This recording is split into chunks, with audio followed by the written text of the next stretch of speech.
Subscribe कीजिए हमारे channel को और बेल आइकन को दबाइए हमारी लेटेस्ट वीडियो सबसे पहले देखने के लिए। तो अब आपने थोड़ा सा समय भी इसमें देना पड़ेगा, क्योंकि यार नींद तो दुश्मन है। अब तो हम चल मस्ती मार लेंगे, सो जाएंगे, कोई ना उठावेगा सवेरे तक, फिर बनाएंगे कुत्ते गली में सोएंगे, एक सेकंड नहीं सोने दे कोई। कभी कोई बैल आ रहा है, कोई मोटरसाइकिल ड्र करेगा, वो फिर देख कर भागेगा, फिर कोई ना सोने दे आपको। तो अब थोड़ी सी नींद को कम करके हम सावधान होकर डर के ये ज्ञान ग्रहण करें। अब पुण्यात्माओं, ये दास क्या बताना चाहता था कि परमेश्वर कबीर जी ने आके इस काल के जाल को सिंपल लैंग्वेज में, बिल्कुल साधारण सी भाषा में समझाया। अपनी प्यारी आत्मा को मिला करके अब देखो, अब ये बिचली पीढ़ी होगी, बिचली पीढ़ी है मानव समाज की, कलयुग की, और सभी बहन बेटी भाई बुजुर्ग सब अक्षर ज्ञान युक्त हो गए, शिक्षित हैं और सदग्रंथ अपने पास है। आज से 600 वर्ष पहले कबीर परमेश्वर इन्हीं सदग्रंथों का ज्ञान बताया करते थे। वो क्या बताया करते थे? वो अब जैसे परमात्मा कबीर जी ने कहा था कि वेद मेरा भेद है, वेद मेरा भेद है, मैं वेदन में नाही, और जौन वेद से मैं मिलूं ये वेद जानते नाही। वेद मेरा भेद है, ये सभी वेद जितने भी ये ज्ञान हैं, ये चारों वेद कहते मेरा भेद है, मेरे विषय में जानकारी दे रहे हैं।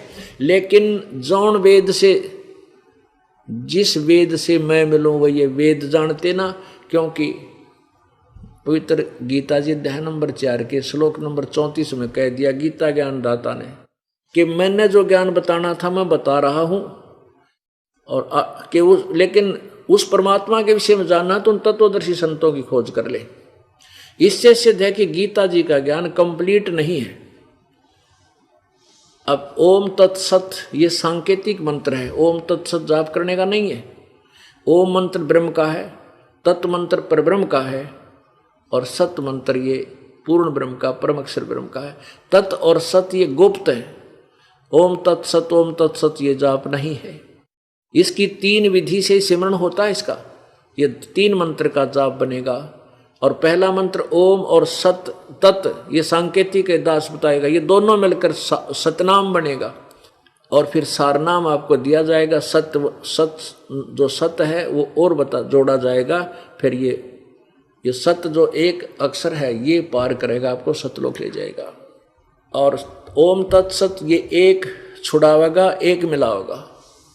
तो ये तीनों मंत्र का जाप से आप मोक्ष होगे, वो गीता ज्ञान दाता नहीं जानता। इसलिए इसी प्रकार यजुर्वेद अध्याय नंबर 40 के श्लोक नंबर 10 और 13 में यही कहा है कि कोई तो परमात्मा को उत्पन्न होने वाला यानी जन्म लेकर आने वाला कहता है, कोई कहता वो निराकार है, जन्म लेता ही नहीं, वो तो आकार में नहीं आता। कहते इस ज्ञान को भी तत्वदर्शी संतों से पूछो, वो बतावेंगे। तो पुण्यात्माओं, इससे सिद्ध है कि वेद ज्ञान और गीता ज्ञान इनकम्प्लीट है, लेकिन गलत नहीं कह सकते, इनको रॉन्ग नहीं है। जैसे 10वीं तक का सिलेबस 10वीं तक का ही होता है, लेकिन वो BA का नहीं है, यानी कंप्लीट पढ़ाई का नहीं है वो। इसी प्रकार परमात्मा ने ये पहले ज्ञान कहा था, वेद मेरा भेद है, मैं वेदों में नाही, मैं इन वेदों में नहीं, अर्थात मैं मिलो वेदन से नाही, मेरी प्राप्ति वेदों में वर्णित विधि से नहीं हो सकती। और जिस वेद से मैं मिलो ये वेद जानते ना, जिस ज्ञान से मेरी परमात्मा की महिमा की वाणी कबीर वाणी है। इस कबीर वाणी में परमेश्वर ने आकर स्वयं ही निर्णायक ज्ञान दिया है, कंप्लीट नॉलेज दे रखा। कहते वो इन चारों वेदों में है नहीं, वो वेद जानते ना। अब देखो, परमात्मा कबीर जी चारों युगों में आते हैं, अपने ज्ञान की महिमा, अपने ज्ञान को आप ही बताते हैं। और वो अपनी प्यारी आत्माओं को यानी श्रेष्ठ आत्माओं को आकर मिलते हैं, उनसे उनको अपना परिचय देते हैं, साक्षात्कार सतलोक में अपना यथार्थ रूप दिखाते हैं, ब्रह्मा विष्णु महेश की सतीथि से परिचित करा के अपने गवाह बना जाते हैं कि कबीर इज गॉड, कबीर परमात्मा है। इसी का प्रमाण वो वेद दे रहे हैं। अब देखिएगा कुछ संकेत आपको देते हैं कि वेद क्या बताते हैं उस कबीर परमात्मा के विषय में। देखिएगा ऋग्वेद मंडल नंबर 9 और सूक्त नंबर 86 और मंत्र नंबर 26-27 में। ये देखिएगा पवित्र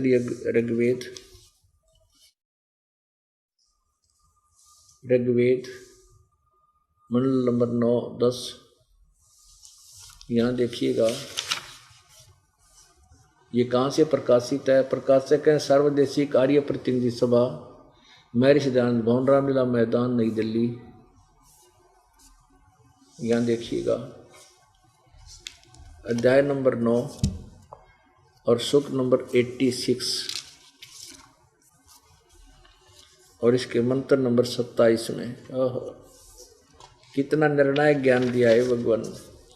ऋग्वेद मंडल नंबर 9 सूक्त 86 मंत्र 26 में, यज्ञ करने वाले यजमान के लिए परमात्मा सब रास्तों को सुगम करता हुआ उनके विघ्नों को यानी आपत्तियों को मर्दन करता हुआ नष्ट करता है और उनको पवित्र करता हुआ और अपने रूप को सरल करता हुआ। अपना जो वास्तविक रूप है परमात्मा का वो बहुत तेजों में है, उसको हल्का कर लेता है मनुष्य। अच्छा, वह कांति में परमात्मा कबीर। ये देखो यहाँ कबीरतो, हम इसको कबीरतो कहते हैं, कबीर। इन्होंने इसको कबीर लिख दिया, हम इसको कबीर बोल दें, कबीर है। यहाँ लिख दे हुआ परमात्मा कबीर है, बस साढ़ा सर्वज्ञ की जगह कबीर लिख दे। अब जैसे ये यजुर्वेद है, ये क्या करते हैं व्याकरण के चक्कर में अपना ये सारा ज्ञान बना देते हैं। अब देखो ये यजुर्वेद है, ये पवित्र यजुर्वेद है, ऊपर रह लगा है, इसके यहाँ 2 अपसर्ग लगा दें या ऐसे रह लगा कर नीचे हलंत लगा दें, यजुर्वेद अलग अलग करके भी हम पढ़ सकते हैं। यदि 2 अपसर्ग लगा दें तो भी ये पुस्तक यजुर्वेद ही बोली जाएगी जब जहाँ इस यजुर्वेद का ज्ञान होगा। तो ऐसे ही ये कबीर देव है, यहाँ इन्होंने लिख दिया कि वह अपने यजमान माने अपने पुजारियों का, अपने भक्तों का के सब रास्तों को सुगम करता हुआ और उनके विघ्नों को नष्ट करता हुआ मर्दन करता है और वह पवित्र करता हुआ है। फिर देखिए ये कबीर तो ऋग्वेद मंडल नंबर 9 सूक्त 86 का मंत्र 26 है। यज्ञ करने वाले यानी साधना करने वाले के लिए परमात्मा सब रास्तों को सुगम करता हुआ उनके विघ्नों को, उनके दुख संकटों को मर्दन करता है, नाश कर देता है और उनको पवित्र करता हुआ और अपने रूप को सरल करता हुआ। तेज पुंज तंदे धर कैसवे धम को भेंटी, हल्का तेज पुंज का शरीर बनाकर आता है। वह कांतिमान परमात्मा कबीर है। वो कबीर, यहाँ कबीर लिख दें सर्वज्ञ। कवि कोई सर्वज्ञ वास्ते ही कभी सर्वज्ञ नहीं हो सकता। यहाँ कबीर का अर्थ हम कबीर ही लिख दें। कबीर विद्युत के समान यानी अति शीघ्रता, जैसे बिजली चमक्या करे 1 सेकंड में यहाँ लेती है, समान क्रीड़ा करता हुआ वर्णीयम पुरुषों को, वर्णीय माने श्रेष्ठ पुरुषों को, अच्छी आत्माओं को प्राप्त होता है, उनको आकर मिलता है। आगे देखो अब 27 में, प्रेम की वे सैकड़ों धाराएं जो नाना रूप में सथित हो लाभ कर रही हैं परमात्मा, ये परमात्मा को प्राप्त होती हैं। प्रकाश पुंज परमात्मा को बुद्धियाँ विषय करती हैं। जो परमात्मा ध्यूलोक के जो परमात्मा झूलोक यानी ऊपर तेजो में लोक के तीसरे पृष्ठ पर विराजमान है, एक देशीय है, एक स्थान पर रहता है और प्रकाश स्वरूप है, उसको बुद्धियाँ प्रकाशित करती हैं। अब जैसे ये अनाड़ी महर्षि दयानंद कह का बेरा नहीं था, महर्षि की पदवी पाया, कहते भगवान सर्वव्यापक है, एक देशीय नहीं है, किसी वेद में नहीं लिखा है कि भगवान एक देशीय है। अरे ये 100 जगह बता रखा है वेदों में, 36 जगह। अब इससे सिद्ध है कि वो परमात्मा अपने श्रेष्ठ भक्तों को आकर मिलता है और अपने ज्ञान का प्रचार करता है। अब देखिएगा 82 में सूक्त नंबर ऋग्वेद मंडल नंबर 9, ऋग्वेद मंडल नंबर 9 सूक्त 82 82 में मंत्र नंबर 1 यहाँ से प्रारंभ होता है। सोम सर्व उत्पादक प्रभु, सोम माने अमर परमात्मा होना चाहिए, प्रकाश रूप स्वरूप, सद्गुणों की वृष्टि करने वाला, पापों के हरण करने वाला। देख वो मोटे दिमाग का दानव ने कहा बोला पाप अक्षमानी होते, 100 जगह लिख रखा है वेदों, पापों का नाश करने वाला, हरण करने वाला, वह राजेव, राजा के समान, राजेव राजा की तरह, लाइक ए किंग यानी मनुष्यों में श्रेष्ठ होता है वो, राजा के समान। ये देखो पृष्ठ 269 पर, ये 270 पे, राजा के समान दर्शनीय है, दर्शनीय है। वह पृथ्वी आदि लोकांतरों के चारों ओर शब्दमान हो रहा है। वह वर्णीय पुरुषों को, श्रेष्ठ भक्तों को, वर्णीय श्रेष्ठ भक्तों को, पुरुषों को यानी दृढ़ भक्त हैं, जो दृढ़ भक्त हैं, जो दृढ़ भक्त हैं उसको पवित्र करता हुआ प्राप्त होता है। उनको मिलता है करके, उनको पवित्र करता हुआ, उनको, क्योंकि परमात्मा ही हमें साफ करेगा। जिस प्रकार विद्युत स्नेह वाले स्थानों पर आदि आदि, ये हमने अपना ये असली उद्देश्य देखना हो, परमात्मा श्रेष्ठ भक्तों को आकर मिलता है यहाँ पर। अब वो पहला पड़ा, अब दूसरा, हे परमात्मा उपदेश करने की इच्छा से आप, यानी तत्व ज्ञान देने के लिए आप महापुरुषों को प्राप्त होते हो, यहाँ के उन पुण्यात्माओं को मिलते हो, यानी सच्चा ज्ञान देने के लिए।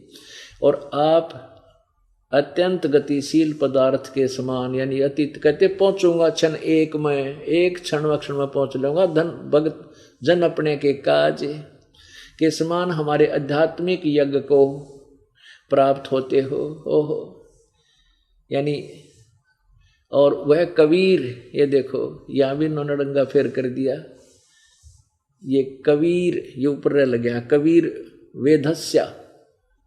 अब वेदस्य का अर्थ देखो कि है, इन की बुद्धि देख लो, यहाँ लिखा है वेदस्य मन उपदेश करने की इच्छा से, यहाँ लिखना कबीर वेदस्य, वो कबीर परमात्मा उपदेश, कबीर परमा, यहाँ लिख देना था कबीर परमात्मा उपदेश करने की इच्छा से महापुरुषों को प्राप्त होते हैं।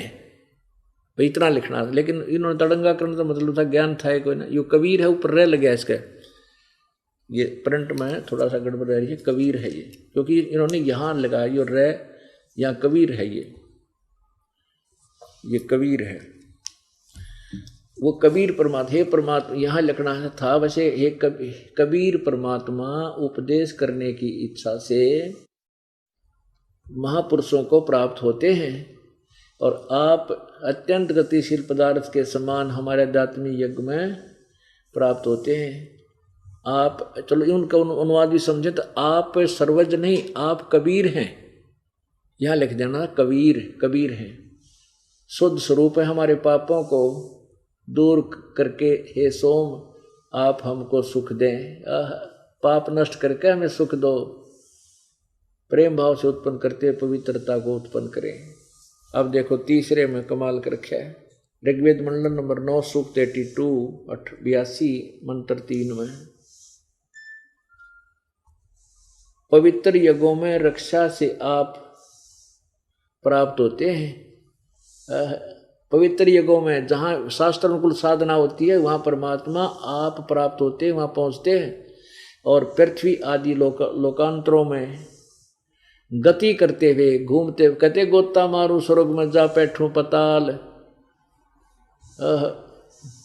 कह कबीर ढूंढता फिर वो अपने हीरे माणिक लाल। सर्वव्यापक आप, सर्वव्यापक ने बना आप स्वयं गतिशील होकर चलकर विराजमान होते हैं। आप कैसे हैं? आप सबके तर्पक हैं और सबके रक्षक हैं, बड़े से बड़े गतिशील पदार्थों के नियंता हैं, पृथ्वी आदि लोकांतरों के केंद्र होकर सब पदार्थों को की रक्षा करते हैं। अब इससे सिद्ध है कि वो परमात्मा कबीर देव मनुष्य जैसा है, राजा के समान, यानी क्योंकि यहाँ आकर के परमात्मा जब आता है तो बहुत बड़े एक वृंद का, बहुत बड़े भगत वृंद का, समूह का एक मुखिया होता है, गुरु होता है। तो ऐसे कहते हैं आप एक राजा की तरह बहुत बड़े समूह का कि महाराज होते हो, महाराज समझो उस शब्द इनका यहाँ, और अपने श्रेष्ठ भक्तों को आकर आप मिलते हो। अब वो परमात्मा स्वयं आकर के अपने यथार्थ ज्ञान को देते हैं।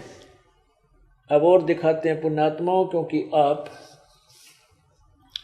इतनी दूर से आते हो, काम अपना कार्य छोड़ कर आते हो, तो आपको यहाँ बैठकर कितने सुविधा आपको दी है परमात्मा ने हम दासों के माध्यम से। आप इतनी प्यारी आत्मा हो परमेश्वर की। पहले तो आपको घर से लाए प्रेरणा करके, आपके काम की व्यवस्था करी, फिर यहाँ हमारी ड्यूटीदार रखी। आपके आने से पहले मैट बिछाएं, हमारे बच्चे रोटी खाना व्यवस्था करें, और फिर अमृत वर्षा आपको ये दूध पिलाया जाता है परमेश्वर की अमृतवाणी का।